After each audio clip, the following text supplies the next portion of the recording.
벌써 우리가 마지막 주가 되었습니다.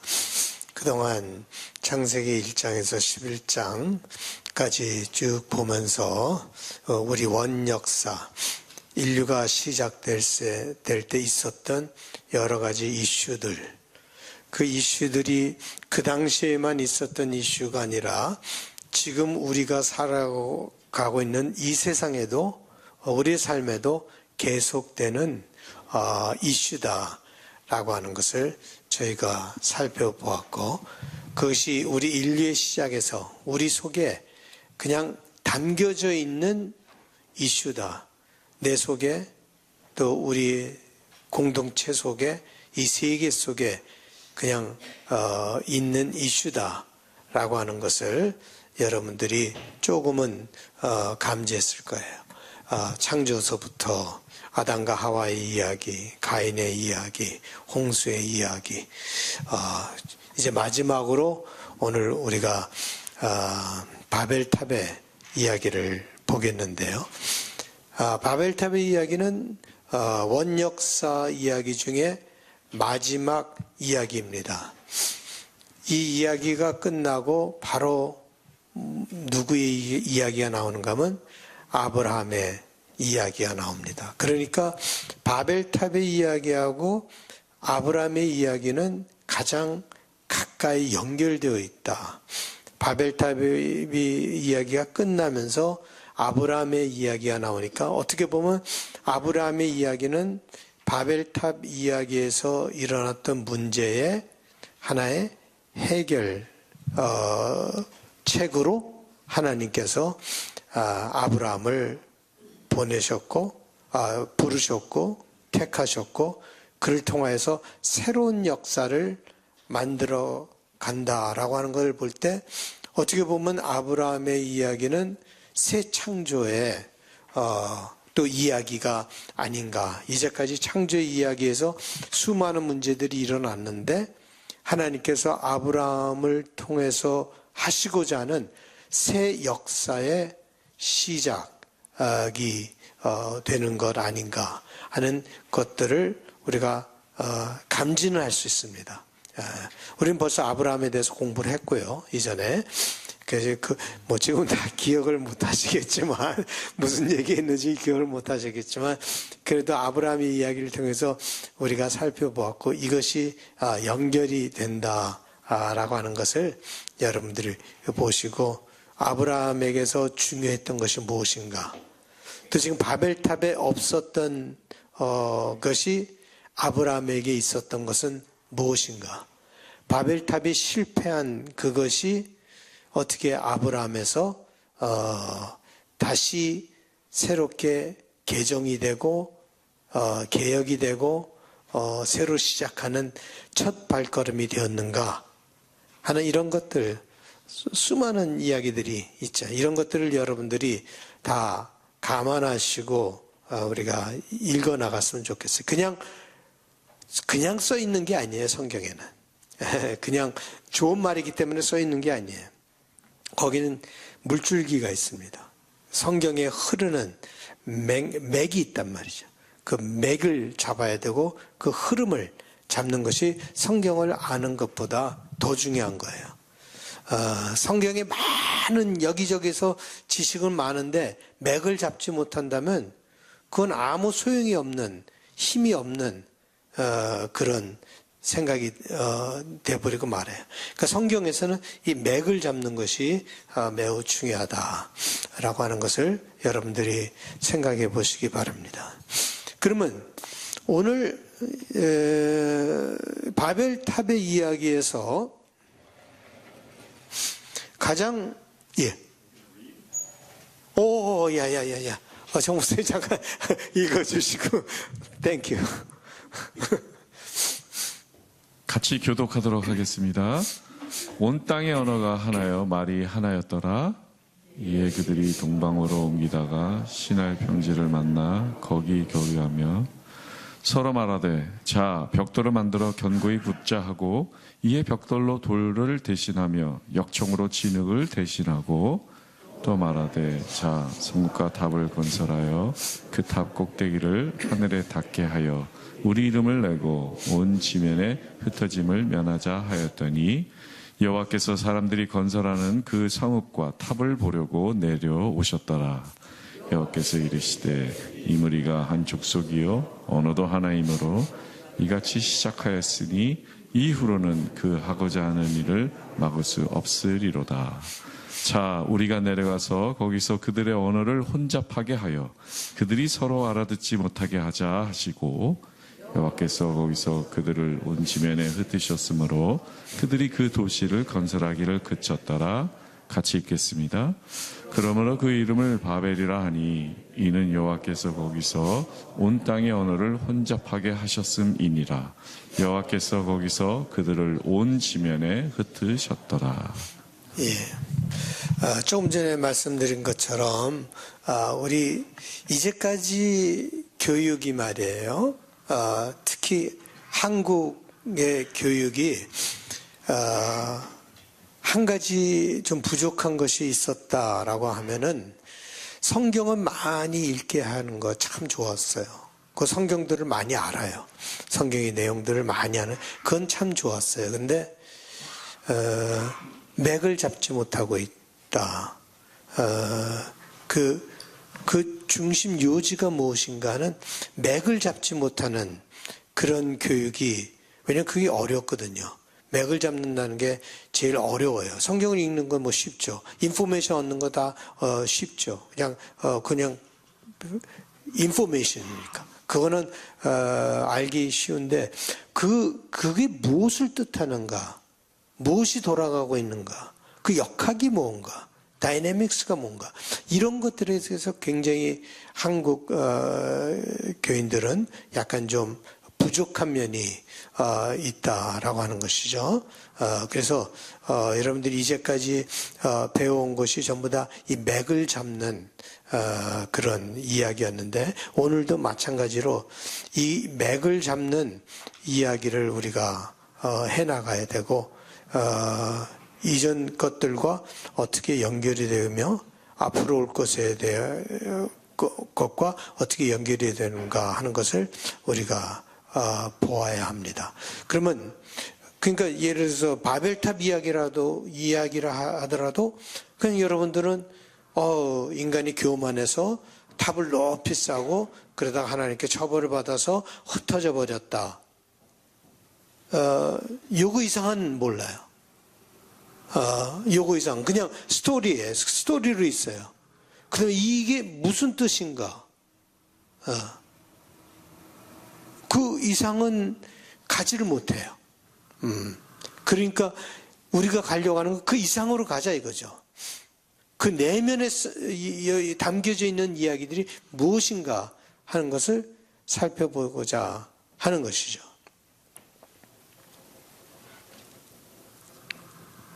오케이. 그러면 지금 이 바벨탑의 이야기에서 가장 두드러지게 나오는 이슈는 뭘까요? 바벨탑의 이야기에서 두드러지게 나오는 이슈가 무엇일까요?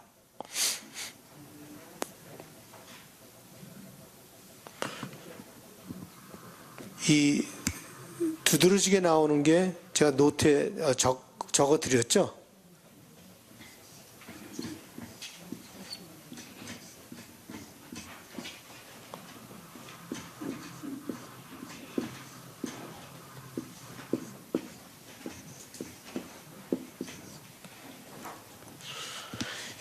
이 두 가지의 역학이에요. 정착과 흩어짐의 역학입니다. 지금 바벨탑 사건에서 나오는 이야기는 바로 이 이야기예요. 바벨탑의 사람들은 정착을 하려고 했어요. 근데 하나님은 흩으셨어요. 그죠? 그러면 여러분 생각 속에 이 정착이라는 것이 나쁜 것인가? 흩어짐은 그저 하나님의 처벌인가? 그렇게만 생각하고 넘어가면은 좀 모자라다 이거죠. 창세기에 나오는 진짜 메시지를 받지 못한다는 거죠. 그죠? 예. 그러니까 이거를 생각을 해봐야죠. 이 정착이란 것이 과연 어떤 것인가? 그리고 흩어진다는 것이 어떤 것인가 하는 것을 생각해 볼 필요가 있다 이거죠. 그래서 성경을 알려면 많은 생각이 필요해요. 그리고 성경만 읽어갖고는 알 수가 없어요. 여러 가지 많은 것들이 다 포함되어 갖고 이것을 이해할 때 이해가 되는 거죠. 그러니까 성경을 모든 사람이 다 같이 똑같이 성경을 본다고 해서 다 똑같은 메시지를 얻는 것이 아니에요. 그 밑바닥에 신앙이 있고 경험이 있고 또 많은 지식이 있고 그래서 성경을 보는 것과 전혀 아무것도 모르고 그냥 성경을 보는 거하고 그 메시지가 굉장히 달라요. interpretation, 그 해석이 굉장히 달라질 수 있다 이겁니다. 자, 그러면은 1절에 한번 보겠습니다. 온 땅의 언어가 하나요, 말이 하나였더라. 예, 이제 하나가 되었다. 실상 보면은 10장에 보면은 그 언어가 여러 가지로 되어 있었다. 그래서 많은 사람들은 10장하고 11장하고 순서가 바뀐 거 아닌가 하는 그런 얘기도 하는데 그런 것들은 우선 우리 중요한 메시지에 들어가지 않으니까 놔두고요. 제가 설명은 안 해드리겠어요. 그 다음에 그게 우선 하나가 되었다. 언어가 하나고 모든 게 다 하나다.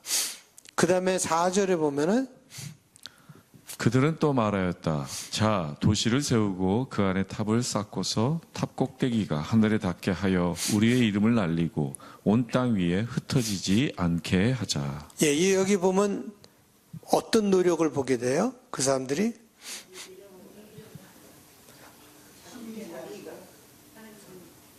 그 이름을 남기는 우리는 이제 도덕적으로 생각을 하니까 이거 잘난 찰라 그런다, 자기 이름을 날리려고 그런다, 뭐 이런 식으로만 보게 되는데 이 노력의 가장 중심에 있는 것은 이름을 날리려고 하는 것이 아니라 정착하려고 하는 태도예요. 여기 탑을 높게 쌓아갖고 우리가 언어도 하나고 모든 게 다 해서 정착하자라고 하는 그 노력이에요. 예. 그러니까 우리가 그걸 무조건 나쁘게 보는 것보다 이 정착하려고 하는. 그러니까 그 다음에 하나님의 그게 나온 게 그새 높아려고 하는 것보다 이 정착하려고 하는 것을 하나님께서 흩으신 거죠. 그래 한번 읽어보겠습니다. 자, 우리가 내려가서 거기서 그들의 언어를 혼잡하게 하여 그들이 서로 알아듣지 못하게 하자 하시고 여호와께서 거기서 그들을 온 지면에 흩으셨으므로 그들이 그 도시를 건설하기를 그쳤더라. 예, 하나님께서 흩으셨다 이거죠. 그 흩으신 것의 반대가 뭐예요? 개념이? 정착이죠. 그러니까 지금 정착과 흩어짐의 다이내믹스를 처음부터 그려나가고 있는 거예요. 교만을 그려나가는 것이 아니라 정착과 흩어짐의 관계를 지금 그려나가고 있다는 말이에요. 무슨 말인지 아시겠어요? 여러분들이 그냥 바벨탑 딱 하면 교만만 생각하잖아요. 인간의 교만. 우리가 도덕적으로 그렇게 배워왔으니까. 근데 여기 보면은 무슨 갈등인가 하면 정착과 흩어짐 사이에 있는 갈등이었다. 아담과 하와, 가인과 아벨의 사건에서 일어나는 다이내믹스가 뭐예요?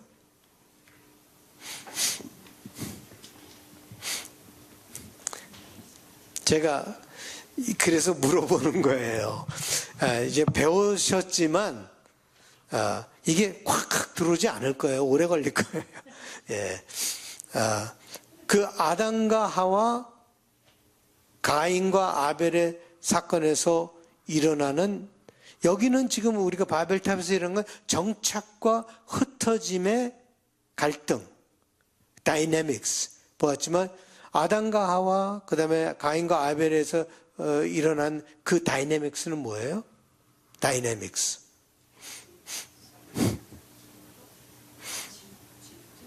거기 일어난 거는 퍼미션과 프로히비션의 갈등이에요. 허락하는 것과 금지된 것에 대한 갈등이에요.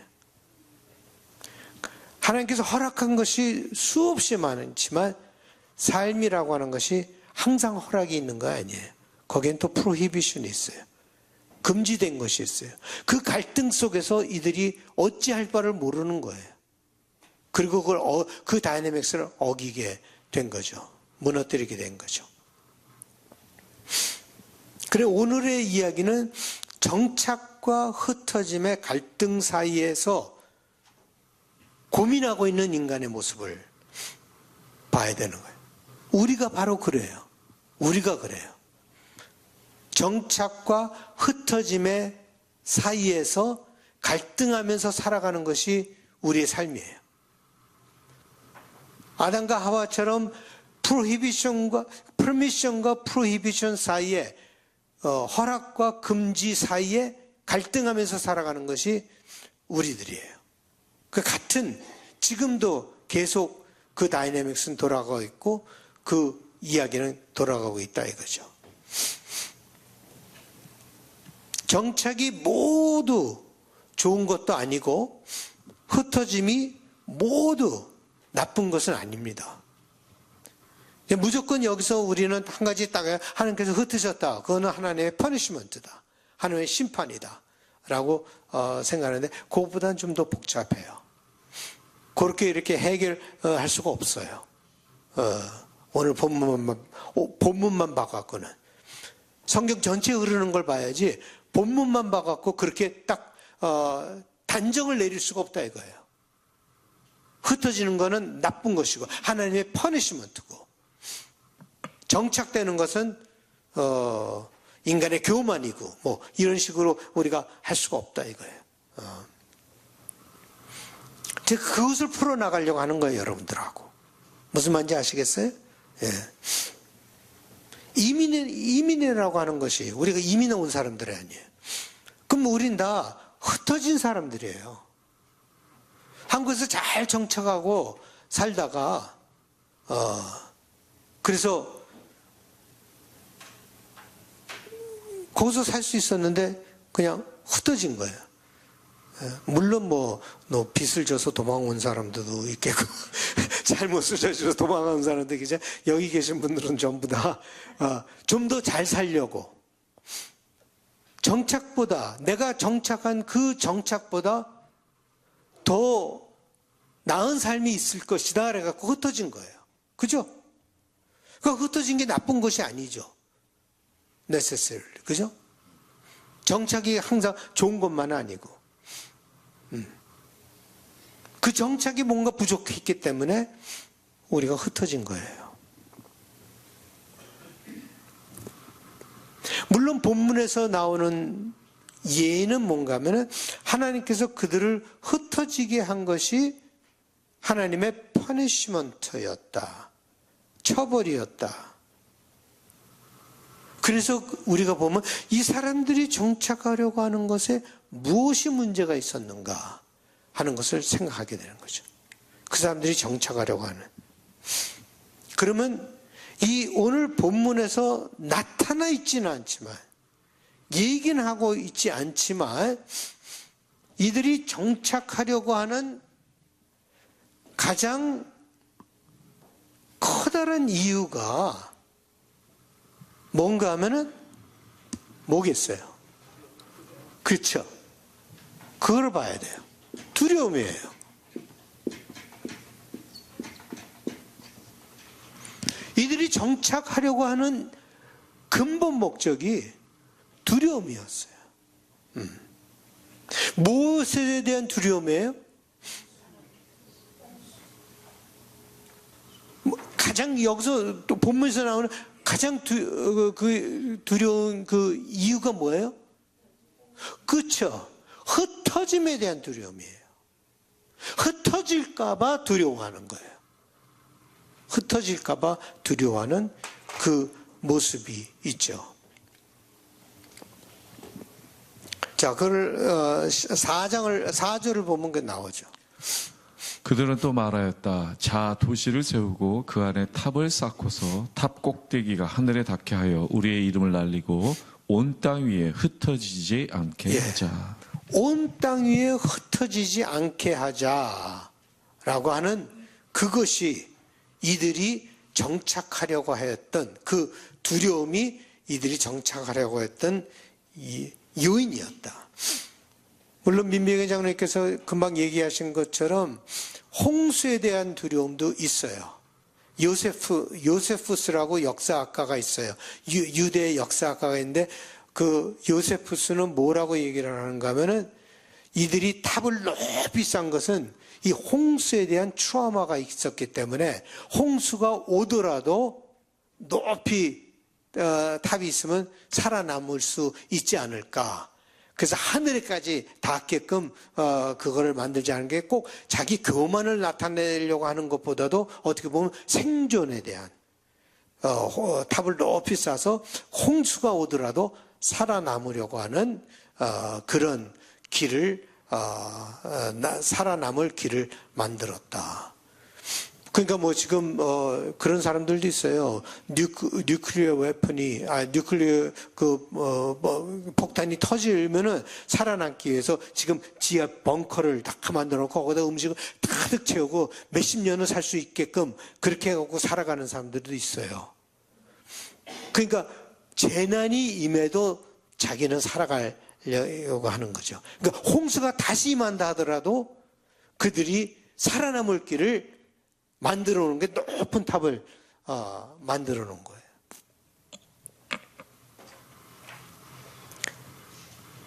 그것이 그런 그 사람들의 태도가 여러분들에게 뭘 얘기해 주고 있습니까?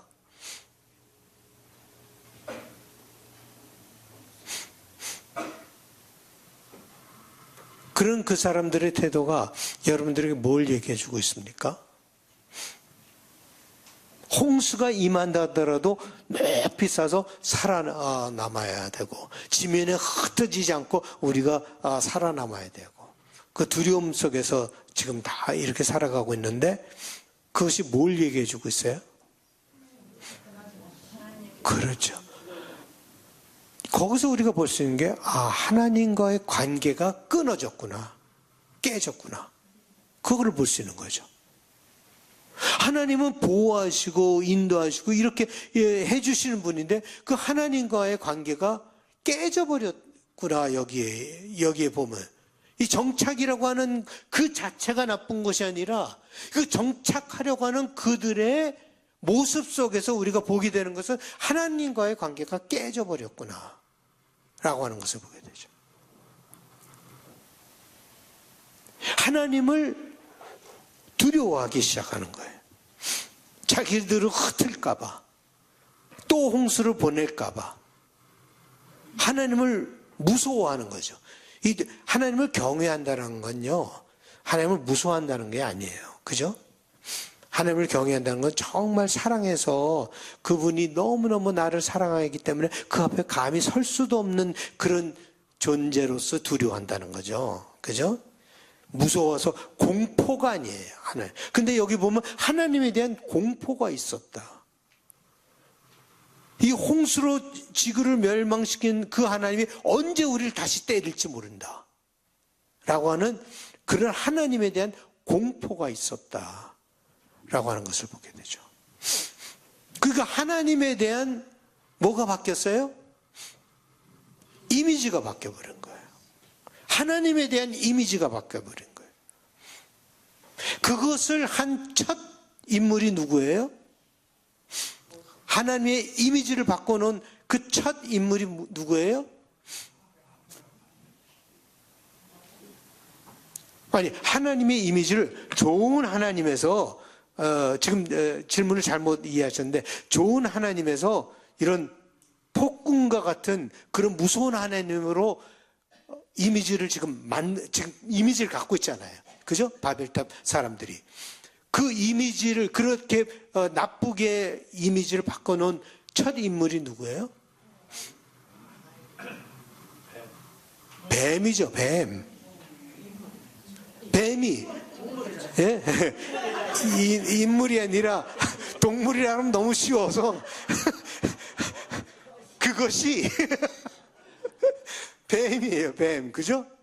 아담과 하와가 그 전까지는 하나님께서 주신 풍성한 걸 먹고 빨가벗어도 뭐 괜찮고 모든 게 다 하나님이 자기를 사랑하시고 보호하시고 우리를 이렇게 돌보시는 데서 좋은 풍성함을 주셨는데 갑자기 뱀이 와갖고 정말 하나님이 너를 그렇게 사랑하냐? 왜 하나님께서 그걸 먹지 말라고 그러는지 아느냐? 자기 자신을 위해서 그런 거다. 너네들을 위해서 그런 거 아니야. 자기 자신을 보호하려고 그런 것이다. 그러면서 하나님의 좋은 의도를 바꿔버렸죠.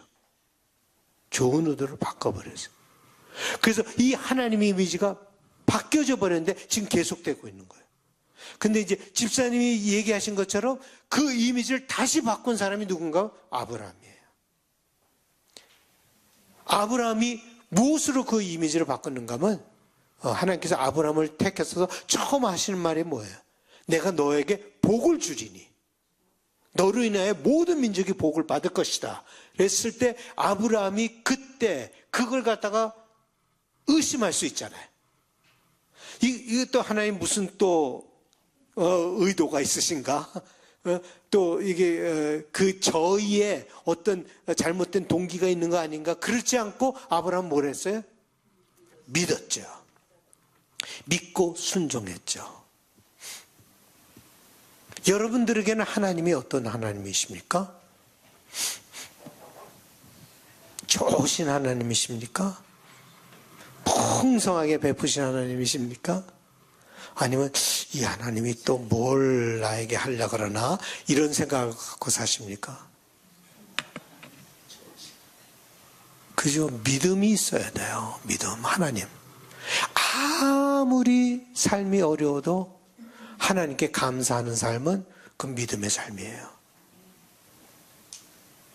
아무리 여러분의 인생이 고달프고 힘들더라도 하나님은 그 모든 것을 합하여 선을 이루실 것이다 라고 믿는 그 믿음이 믿음이에요. 주여 주여 하는 것만이 믿음이 아니에요. 밑바닥에서부터 하나님의 goodness, 좋으신 하나님, 같이 할까요? 좋으신 하나님, 좋으신 하나님, 참 좋으신 나의 하나. 다시 님, 좋으신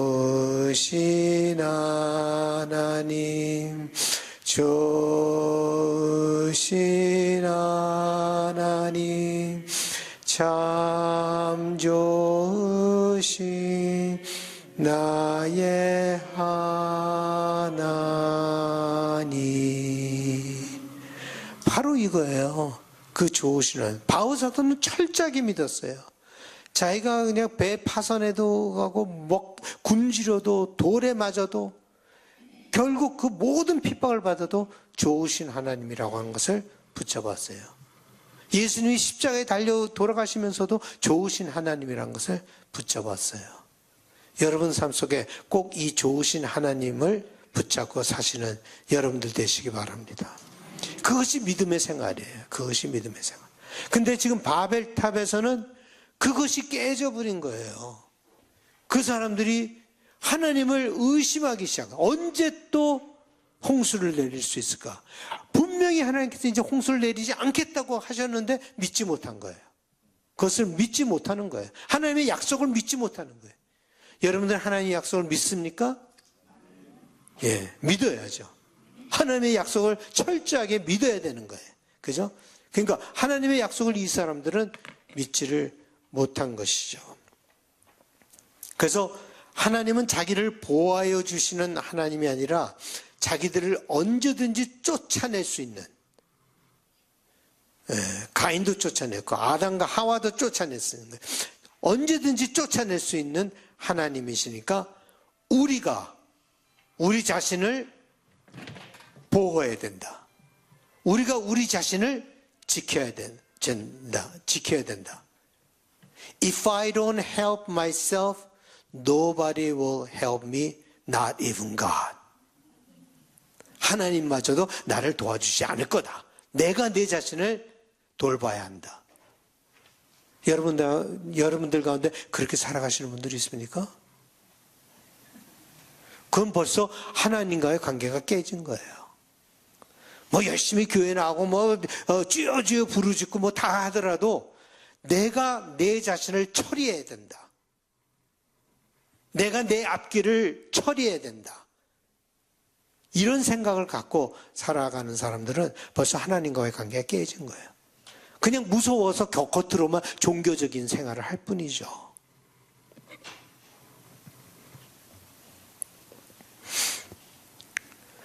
이제 하나님과의 관계가 적대적인 관계가 되어버리고 말았습니다. 공격하려고 하는 하나님, 그것에 대비하여 자기 자신을 보호하려고 하는 인간의 모습, 이런 다이내믹스를 여기서 우리가 볼 수 있어요. 무슨 말인지 아시겠어요? 이 이야기 속에 있습니까? 없습니까? 있죠. 쓰여지진 않았지만 있죠. 예? 우리가 그것을 하자는 거예요. 더 깊이 파보자는 거예요. 여기 도대체 뭐가 돌아가는가 하는 것을 깊이 파보자고 하는 거예요. 성경은 다 쓰여 있지는 않지만 우리가 그것을 볼 수가 있죠.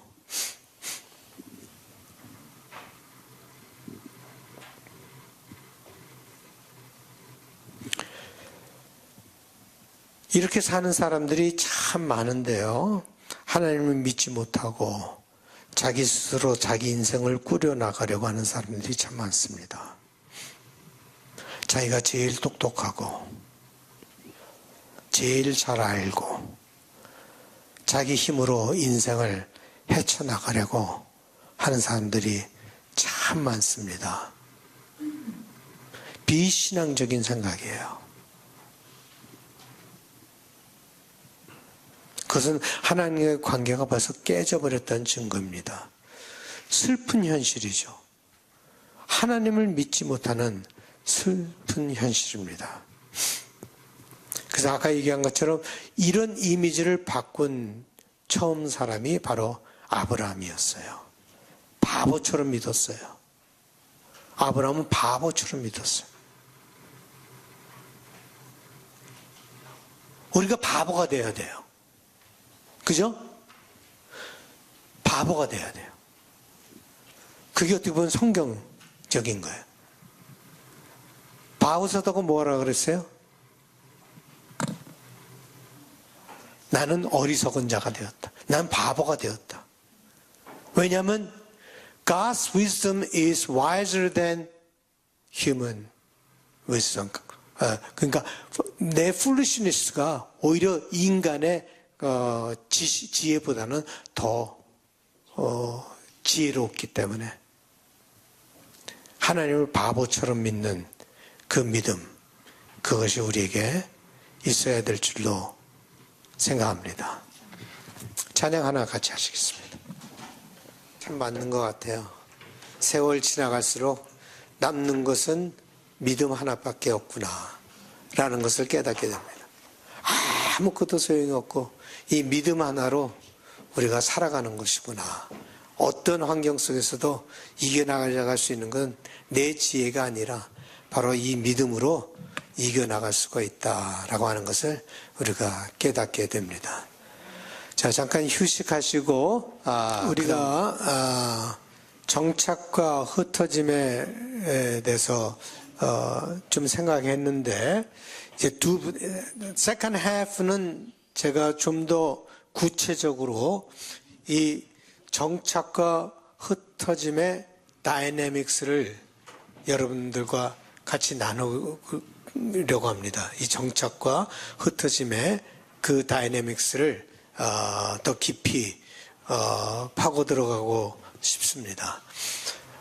이 하나님을 두려워한다. 여기 지금 바벨탑 공동체 하나님을 두려워한다라고 하는 조금 전에 말씀드린 것처럼 하나님을 두려워한다는 것은 공포증이 있다는 게 아니에요. 공포가 있다는 게 하나님을 무서워한다는 게 아니에요. 여러분 삶 속에 하나님을 두려워하고 무서워한다는 것은 그건 비신앙적인 생각이에요. 그건 잘못된 신앙이에요. 그걸 분간을 못하는 분들이 있어요. 하나님을 경외하는 것과 하나님을 두려워하는 것, 하나님을 공포증을 갖고 있는 것, 하나님에 대한. 요한복음에서 그랬어요. 사랑은 두려움을 내쫓는다고 했어요. 그렇다면 하나님에 대한 공포가 있다라고 하는 것은 하나님의 사랑이 없다는 거예요. 그 속에 하나님의 사랑이 없다는 것은 거기에는 믿음도 없다는 거예요. 이런 공포심에서 두려움에서 신앙은 나올 수가 없어요. 그거 잘 여러분들이 해결해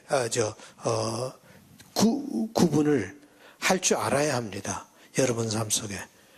그래서 두려움에 쌓이면 믿음을 가질 수가 없어요. 두려움에 쌓이면 인간은 뭐를 하는가 하면 믿음을 갖는 것보다는 뭐를 하려고 그래요? 스스로 문제를 해결하려고 해요. 두려움에서 절대로 믿음이 나오지가 않아요. 하나님을 알 수가 없어요. 스스로 자기 보호를 하려고 해요. 그래서 이 스스로 자기 보호하려고 하는 이 본능, 이것을 깨트려버리고 믿음의 생활로 들어가야 되는 것이지, 이것을 안고 믿음의 생활로 들어가면은 그 믿음은 다 헛거예요. 거짓된 믿음이 돼버리고 말아요. 그것은 겉으로 보이는 그냥 믿음이에요. 겉으로 보이는 믿음이에요. 그것을 잘 분간을 할 줄 알아야 돼요. 오늘 본문을 보면 그들은 스스로 생존해야 되고 스스로 자기 자신을 보호해야 하고 흩어지면 죽고 뭉쳐야 산다라고 하는 생각, 힘을 모아야 한다는 생각으로 가득 차게 되었습니다. 그죠? 뭉치는 것이 사랑하기 때문에 서로 돌보는 마음으로 일치를 이루는 것이 아니라 흩어지면 죽게 된다는 두려움으로 인하여 뭉치게 된, 어떻게 보면 집단 이기주의적인 생각으로 하나가 되려고 하였던 것이죠. 그래서 4절을 보면 다시 한번 읽어보겠습니다. 4절. 또 말하되 자 성읍과 탑을 건설하여 그 탑 꼭대기를 하늘에 닿게 하여 우리 이름을 내고 온 지면에 흩어짐을 면하자. 흩어짐을 면하자라고 하는 것은 흩어지는 것이 두려웠다는 것이죠. 그래서 여러분과 지금 생각해 보는 것이 일치와 흩어짐의 그 다이내믹스를 조금 묵상해 보려고 합니다. 일치에는요, 일치에는 건강한 일치와 건강치 못한 일치가 있습니다. 일치가 다 똑같은 것이 아니에요. 하나 된다는 것이 다 똑같은 하나 되는 것이 아니에요. 물론 일치는 중요해요. Unity is very important. 하나님의 뜻이기도 합니다. 모든 민족이 하나가 되어 살아가는 것이 하나님의 비전이고 이사야는 그것을 잘 보았죠. 이렇게 여러분들 잘 아시는 구절이에요. 그때 이리가 어린 양과 함께 살며 표범이 어린 염소와 함께 누우며 송아지와 어린 사자와 살찐 짐승이 함께 있어 어린아이에게 끌리며 암소와 곰이 함께 먹으며 그것들의 새끼가 함께 엎드리며 사자가 소처럼 풀을 먹을 것이며 젖먹는 아기가 독새의 구멍에서 장난하며 젖된 어린아이가 독새의 굴에 손을 넣을 것이라. 내 거룩한 산 모든 곳에서 해됨도 없고 상함도 없을 것이니 이는 물이 바다를 덮음같이 여호와를 아는 지식이 세상에 충만할 것임이니라. 여기서 이루어지는 일치는 서로의 적대 관계가 사라져버린 그런 데서 나오는 일치예요. 그건 건강한 일치죠. 우리가 화해를 통해서 이제는 적대 관계를 없애고 하나가 되는 그런 일치. 그것이 바로 예수님께서 그 인간과 하나님과의 그 적대 관계를 본인이 스스로 희생을 당하시면서 우리가 하나 되게 하려고 하였던 것이죠. 그래서 예수님은 기도를 이렇게 하셨어요. 아버지여, 아버지께서 내 안에 내가 아버지 안에 있는 것 같이 그들도 다 하나가 되어 우리 안에 있게 하사 세상으로 아버지께서 나를 보내신 것을 믿게 하옵소서. 이렇게 되어야 되는데 바벨탑의 사람들은 그렇게 해서 일치가 된 게 아니에요. 두려움에서 생존을 위해서 그냥 만든 일치죠. 이 좋은 예가 무슨 예인가 하면은 바로 잘못된 민족주의. 잘못된 민족주의. 내셔널리즘. 민족주의가 다 좋은 게 아니에요. 잘못된 민족주의. 배타적인 민족주의. 잘못된 제국주의. 이것이 그 예가 되는 것입니다. 하나님 없이 하나가 되는 것은 위험합니다. 독재자들이 하려고 하는 것은 물론 나라를 하나로 만들려고 하죠. 이전에 제가 설명드린 것처럼 1차 대전에서 패배한 독일이 그 패망한 후에 그 다음에 우리가 뭉치면 살고 흩어지면 죽는다. 우리가 다시 이 민족주의를 세워야 된다. 이러면서 시작된 것이 나치즘을 만들어내게 되었고 그 나치즘이 2차 대전을 만들었고 그 다음에 600만의 유대인을 학살하는 그런 무서운 결과까지 가게 됐죠. 이런 일치는 무엇으로 이루어지는 일치인가 하면 권력으로 하나를 이루려고, 힘으로 하나를 이루려고 하는 일치입니다. 힘으로 두려움을 주고 두려움 때문에 할 수 없이 따라가야 하는 그런 일치는 진정한 모습에서 진정한 의미로 일치라고 할 수가 없어요. 그들은 복잡성을 다 짓눌러 버리고 간단한 하나의 획일적인 생각으로 사람들을 만들려고 하는 것이죠. 획일적인 생각으로. 다른 생각은 못하게 하고 그래서 언론을 탄압하고 언론을 억제하고 이러면서 자기들이 전하는 프로파간다만 계속해서 보내면서 그런 일치를 이루려고 하는 어떻게 보면 공산주의가 그런 잘못된 공산주의가 그런 것을 만들어내려고 하고 독재자들이 그런 것들을 계속해서 만들어 나아가려 하는 것이고 이것의 대표적인 것이 바로 우리가 성경 옛날에 보는 그 팍스 로마나 로마의 피스, 로마의 평화라고 하는 건데 그 평화는 정말 관계가 좋아서 나온 평화가 아니라 뭐로 이루어진 평화예요? 군사 힘으로, 군사력으로 조금만 떠들면은 잡아버리고.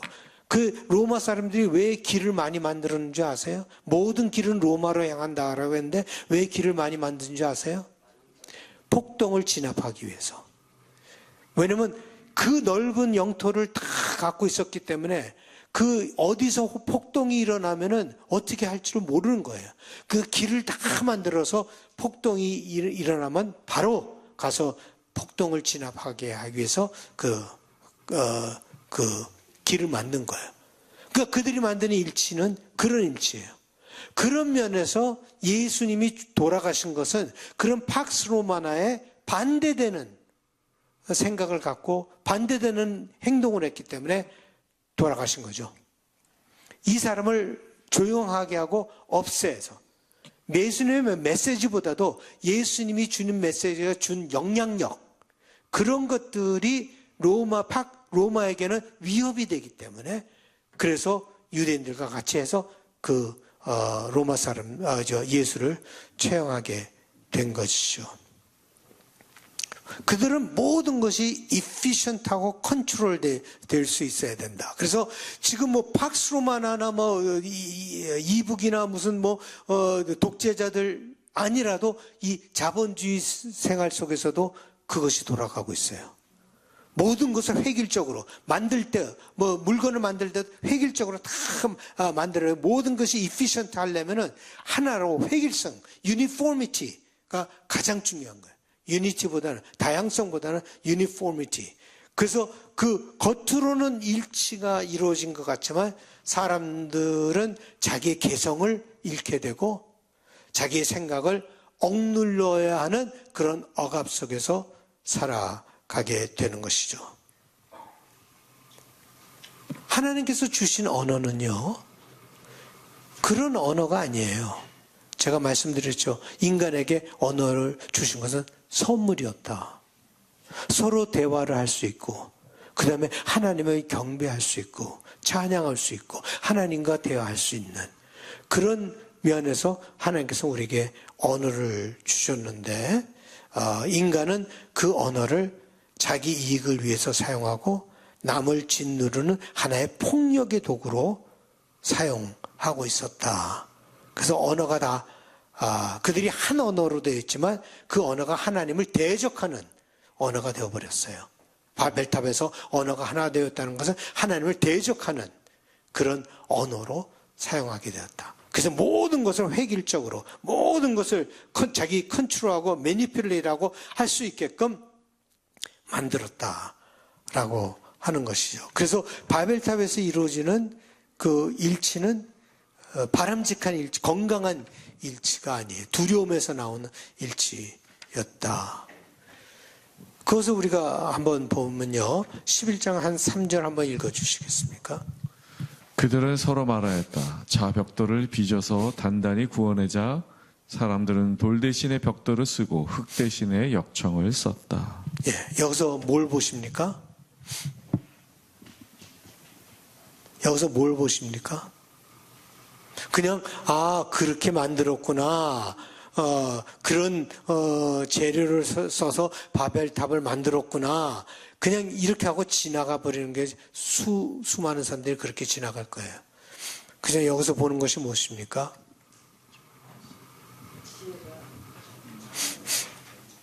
네? 네? 예. 여기서 중요한 거는 돌 대신에 벽돌을 썼다는 거예요. 돌 대신에. 돌과 벽돌은 아주 다릅니다. 뭐가 달라요? 재료가 달라요? 뭐가 달라요? 돌과 벽돌은? 돌은 자연 그대로 다 생겼어요.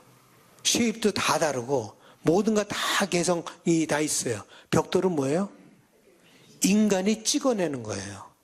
똑같은 모습으로 찍어내는 거예요. efficient하고 controllable하고 마음대로 주장할 수 있는 그런 efficiency만 추구했지 개성은 없습니다. 그래서 하나님께서 제단을 만드실 때 뭐라 그러셨어요? 네? 돌에다 정을 대지 말라 그랬어요. 돌을 다듬지 말라 그랬어요. 있는 그대로 쓰라 그랬어요. 25절 보면 출애굽기 20장 25절입니다. 너희가 나에게 제물 바칠 제단을 돌로 쌓고자 할 때에는 다듬은 돌을 써서는 안 된다. 너희가 돌에 정을 대면 그 돌이 부정을 타게 된다. 예, 있는 그대로 사용하라는 것이지 그 돌에다 정을 대면 치즈를 갖다 대면은 그러면은 그건 부정을 타게 된다.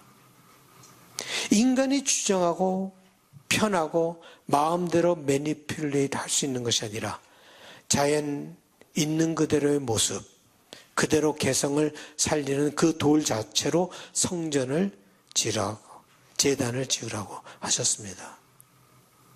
바울 사도는 획일적인 것과 다양성에 대해서 이렇게 말씀하십니다. 몸은 하나인데 많은 지체가 있고 몸의 지체는 많지만 한 몸인과 같이 그리스도도 그러합니다. 몸은 한 지체가 아니라 여러 지체로 되어 있습니다. 발이 말하기를 나는 손이 아니니 몸에 속한 것이 아니다 한다고 해서 발이 몸에 속하지 않은 것이 아닙니다. 또 귀가 말하기를 나는 눈이 아니니 몸에 속한 것이 아니다 한다고 해서 귀가 몸에 속하지 않은 것이 아닙니다. 온몸이 다 눈이라면 어떻게 듣겠습니까? 또 온몸이 다 귀라면 냄새는 어떻게 맡겠습니까? 그런데 실은 하나님께서는 원하시는 대로 우리 몸에다가 각각 다른 여러 지체를 두셨습니다. 예, 이 성전하고 똑같은 거 아닙니까? 돌로 만드는 성전하고 똑같은 거예요. 이 교회를 바울사도께서 설명하실 때 바울사도의 생각 속에는 획일적인 생각은 없었어요. 이 다양성에 대해서 모든 사람들이 다 획일적인 생각을 갖고 있을 필요는 없다라고 하는 것을 바울은 정확하게 명확하게 보셨어요. 여기 보면은 손이 있는 사람이 있고 어떤 사람은 발이 되는 사람이 있고 어떤 사람은 손가락이 되는 사람이 있고 뭐 다 달라요. 보면 성격도 여기 계신 분들 성격이 다 달라요. 어떤 분은 외향적인 사람이 있고 어떤 분은 내성적인 사람이 있고 어떤 사람은 말을 많이 하는 사람이 있고 어떤 사람은 조용한 사람이 있고 다 달라요. 예. 우리가 예배 드리는 모습도 다 달라요. 제가 저번에 손을 올려서 하나님을 찬양하는 사람도 있고 손을 내리고 조용히 찬양하는 사람도 있고 박수를 치고 찬양하는 사람도 있고 다 달라요. 다양성이 인정이 돼야 돼요. 서로의 다른 내 것이 제일 좋다. 내 것이 제일 바람직하다라고 하는 생각 속에서 이 다양성은 무너지기 시작합니다. 모든 지체가 다 귀하게 여김을 받아야 돼요. 그러니까 손이 발더러 너는 귀하지 않으니까 라고 얘기를 할 수가 없다라고 하는 것이 바울사도가 생각하는 그런 교회의 모습이 아니다라고 하는 거예요. 그런 일이를 우리 교회도 보면 1세가 있고 2세가 있어요. 한국어 예배가 있고 영어 예배가 있어요. 들어와 보셔서 알겠지만 영어 예배랑 한국어 예배는 그 포맷이 굉장히 달라요. 예. 드럼도 안 치고 한국어 예배는 그래서 영어 예배는 드럼도 치고 모두 옷 입는 것도 달라요. 여러분들 정장을 하고 예배 오시죠. 영어 예배는 정장을 하고 오는 사람이 한 명도 없어요. 나밖에 없어요. 그래, 이게 다 다르다. 왜냐면 두 가지 different culture, different honor. 그거를 우리가 accommod해서 주 대신 하나님만 우리가 섬기는 그 공통성을 가지고 우리가 주님을 섬기는 것이지 우리의 다양성을 인정을 해야 된다라고 하는 거예요. 그래서 바울사도는 하나가 되는 것은 하나님의 선물입니다. 우리가 하나 이렇게 다 다른데도 하나가 될 수 있는 것은요. 여러분의 노력이 아니에요. 여러분의 능력과 기술도 아니에요. 우리가 하나 될 수 있고 우리가 1세와 2세가 공존하는 공동체가 되어서 나가는 건요. 우리가 잘해서뿐만이 아니에요. 이것은 성령께서 그렇게 하라고 그러는 거예요. 성령께서 하나 되게 하셨기 때문에 우리가 하나로 뭉쳐 있는 것입니다. 그래서 바울서는 이렇게 말씀하셨습니다. 우리는 유대 사람이든지 그리스 사람이든지 종이든지 자위이든지 모두 한 성령으로 세례를 받아서 한 몸이 되었고 또 모두 한 성령을 마시게 되었습니다. 예, 우리가 다 한 성령을 받아서 세례를 받았고 또 한 성령을 받아서 우리가 같이 한 몸이 되게 된 것입니다. 우리와 하나님의 관계가 회복이 되었을 때 우리는 흩어져 있더라도 하나가 될 수 있는 거예요. 흩어져 있더라도 하나가 될 수 있는 거예요. 한국어 예배랑 영어 예배가 흩어져 있더라도 꼭 같이 볼 필요는 없는 거예요. 그래도 우리가 하나가 된 것입니다. 하나님께서 그들을 흩으셨는데요. 그 흩으셨던 것은 그들의 행동에 대한 처벌만은 아닙니다. 물론 처벌의 모습이 있어요. 그렇지만 하나님께서 그렇게 한 것은 처벌만은 아니에요. 그들이 정착해서 움직이지 않으려고 하니까 하나님께서 그들을 흩으셔서 움직이게 하신 하나님의 창조의 목적이고 의도를 이루는 것이었어요. 맨 처음에 인간이 창조될 때 뭐라 그러셨어요? 온 지면에 흩어져서 번성하라고 그랬어요. 그것이 하나님의 창조의 목적이고 의도였어요. 근데 이 사람들이 무서워서 정착을 하려고 하니까 하나님께서 그들을 흩으신 거예요. 그는 꼭 퍼니시먼트라고 얘기를 할 수 없고 거기는 하나님의 창조의 의도와 목적이 숨겨져 있었다라고 하는 것을 보게 되죠. 우리 창세기 1장으로 들어가서 읽어보면 이렇습니다. 하나님이 그들에게 복을 주시며 하나님이 그들에게 이르시되 생육하고 번성하여 땅에 충만하라. 땅을 정복하라. 바다의 물고기와 하늘의 새와 땅에 움직이는 모든 생물을 다스리라 하시니라. 예, 번성하라. 땅에 충만하라. 라고 하는 것이 바로 온 지면에 흩어지라 라는 뜻이었습니다. 그러나 그들은 흩어지기를 두려워해서 높은 탑을 쌓게 된 것이죠.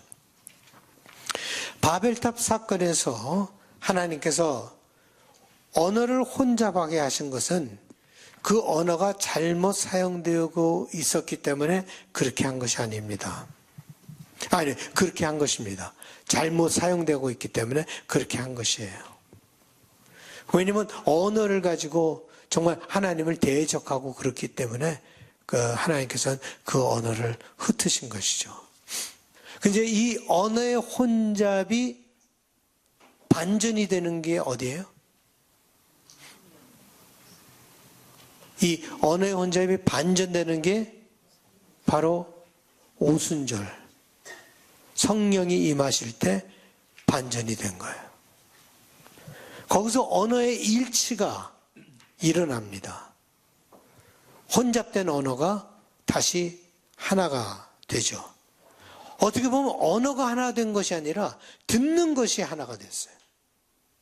이 오순절 성령의 그 사건은요, 그들이 다른 언어를 한 것이 아니라 듣는 기적이에요.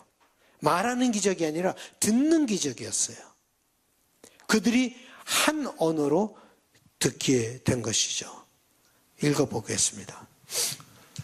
우리가 우리 각 사람이 난 곳 방언으로 듣게 되는 것이 어찌 됨이냐. 우리는 바데인과 메데인과 엘람인과 또 메소포타미아, 유대와 갑바도기아, 본도와 아시아, 부르기아와 밤빌리아, 애굽과 및 구레네에 가까운 리비아, 여러 지방에 사는 사람들과 로마로부터 온 나그네, 곧 유대인과 유대교에 들어온 사람들과 그레데인과 아라비아인들이라. 우리가 다 우리의 각 언어로 하나님의 큰 일을 말함을 듣는도다. 예, 여기서 방언으로 듣게 되는 것이 어찌함이냐 할 때, 여기 방언은 성령의 은사 중에 방언이 아니에요. 여기서 방언은 그 지방의 언어, 그 지방의 언어로 듣게 되는 것이 어찌됨이냐. 그리고 맨 마지막에 보도 다 우리의 각 언어로 하나님의 큰 일을 말함을 듣는도다. 그래서 들음의 역사예요. 서로 알아들을 수 있게 되었지만 그들은 거기에 하나의 일치가 일어나죠. 그래서 서로 언어가 하나가 되고 하나의 일치가 이루어졌는데 거기서 이상한 거는 그 일치로 그들이 정착을 하지 않았어요.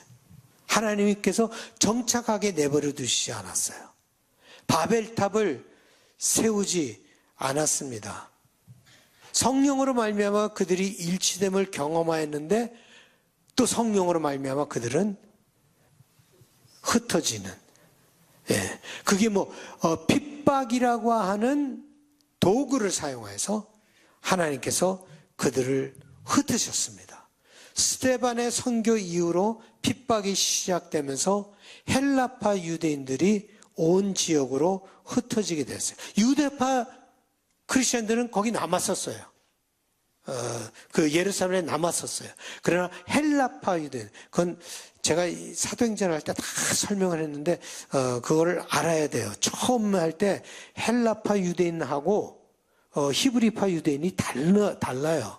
그러니까 1세 코리안하고 2세 코리안이 다른 것처럼 헬라파 유대인하고 유대파, 히브리파 유대인이 달랐어요. 그래서 뭐 문제가 나죠. 과부들 문제도 나오고 그런데 그 히브리파 유대인들은 예루살렘에 남았고 헬라파 유대인들은 각 지역으로 흩어지게 됐어요. 한번 읽어보죠. 그날에 예루살렘에 있는 교회에 큰 박해가 있어 사도 외에는 다 유대와 사마리아 모든 땅으로 흩어지니라. 예. 그래서 사도들은 히브리파 유대인이에요. 그 사람들 외에는 다 모든 땅으로 흩어지게 됐어요. 이것이 모이고 흩어지는 역학이에요. 그 이제 보시겠죠. 이 모이는 것이 그저 다 나쁜 것도 아니고 흩어지는 것도 다 나쁜 것도 아니고 이 모이는 것 흩어지는 것에 좋은 점, 나쁜 점이 다 포함되어 있는데 어떻게 우리가 모이고 어떻게 흩어지는가 하는 것을 우리가 잘 알아야 합니다.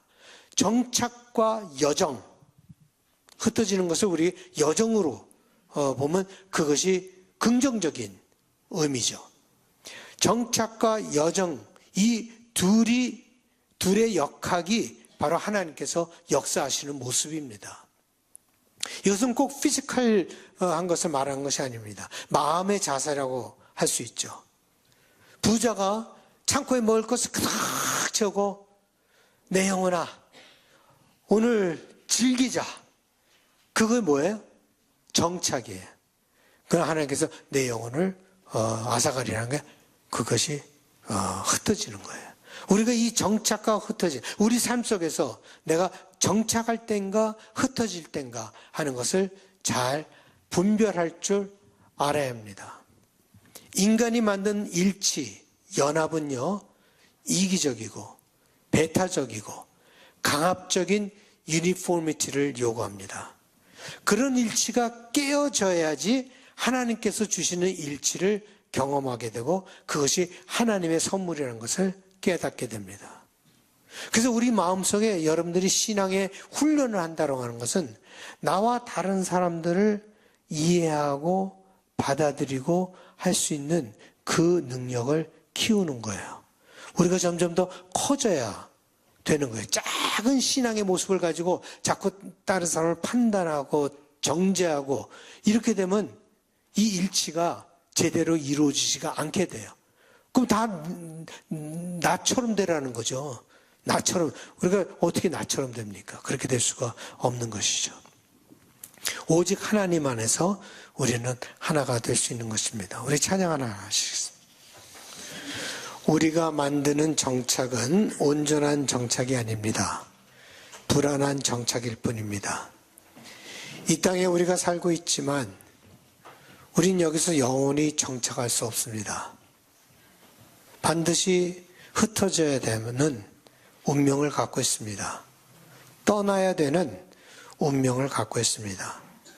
그래 마음속에는 우리가 여기서 정착하고 있지만 마음속에는 늘 여정을 하는 마음이 있어야 합니다. 필그림, 소저너의 마음이 있어야 합니다. 꼭 피지컬리는 떠나지 않더라도 우리가 지금 있는 이곳에서 떠나서 새로운 곳으로 가야 하는 마음이 있어야 합니다. 바벨탑 사람들은 거짓된 정착을 원했습니다. 영원히 할 수 없다는 것을 알면서도 그들은 자기들의 환상 속에서 그런 행동을 하였습니다.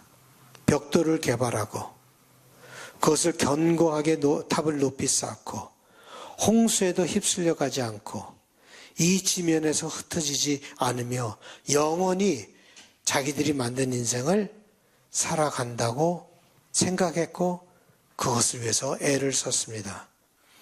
그러나 성경은 그런 정착에 대해서 이렇게 말하고 있습니다. 그러나 그는 지혜 있는 자도 죽고 어리석고 무지한 자도 함께 망하며 그들의 재물은 남에게 남겨두고 떠나는 것을 보게 되리로다. 그러나 그들의 속생각에 그들의 집은 영원히 있고 그들의 거처는 대대에 이르리라 하여 그들의 토지를 자기 이름으로 부르도다. 사람은 존귀하나 장구하지 못하며 멸망하는 짐승 같도다. 예, 얼마나 잘 봤습니까? 우리 인생에 대해서, 우리 삶에 대해서. 우린 영원히 여기서 정착하지 못해요. 다 버리고 가야 돼요. 예. 그때 우리 마음에 준비가 되어 있는가? 떠날 준비가 되어 있는가? 여정을 할 준비가 되어 있는가? 우리가 날마다 하나님을 바라보고 하나님의 선하심을 믿고 살아갈 때 우리 마음의 준비를 할 수가 있는 것입니다. 그것이 없다면 떠나는 것이 너무 슬퍼요. 그것이 없다면 떠나는 것이 너무 두려워요. 그렇지만 하나님, 좋으신 하나님께서 우리를 인도하실 것이다 라고 하는 것을 믿기 때문에 우리는 그 여정을 할 준비를 할 수가 있는 것입니다. 진정한 정착은 하나님께서 주시는 것이지 내가 만드는 것이 아닙니다. 그래서 시편 기자는 또 이렇게 말했습니다.